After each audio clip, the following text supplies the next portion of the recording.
குரு கிடைத்தால் விவேகானந்தருக்கு அமைந்தது போல் ஆன்மீக குரு அமைய வேண்டும் என்று சொல்வார்கள் ராமகிருஷ்ண பரமஹம்சரை.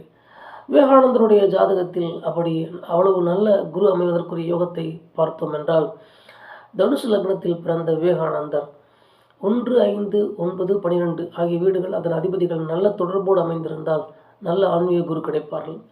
தனுசு லக்னத்தில் அமைந்த விவேகானந்தருடைய ஜாதகத்தில் லக்னத்திலேயே 9ஆம் வீட்டுக்கு அதிபதியான சூரிய பகவான் அமர்ந்திருக்கின்றார். அதுவும் சொந்த நட்சத்திரமான சூரியனுடைய நட்சத்திரத்தில். அடுத்ததாக 5ஆம் வீட்டில் செவ்வாய் பகவான் ஆட்சி பெற்று அமைந்திருப்பார். ஆத்மஸ்தானத்தில் செவ்வாய் பகவான் ஆட்சி பெற்று அமர்ந்திருப்பார். அப்படி ஆட்சி பெற்று அமர்ந்திருக்கக்கூடிய செவ்வாய் பகவான் கேது பகவான், அதாவது ஞானக்காரகனான கேது பகவானுடைய சாரம் பெற்றிருப்பார். இந்த ஜாதகத்தில் இன்னொரு ஹைலைட் என்னென்றால், ஒரு மனிதனுடைய நேச்சுரல் கேரக்டர் தீர்மானிக்கக்கூடிய லக்னாதிபதி குரு பகவான், தனுசு லக்னத்திற்கு குரு பகவான். அந்த குரு பகவான் 11ஆம் வீட்டில் அமர்ந்து ஆட்சி பெற்ற செவ்வாயை பார்த்த விதமாக அமைந்திருக்கும்.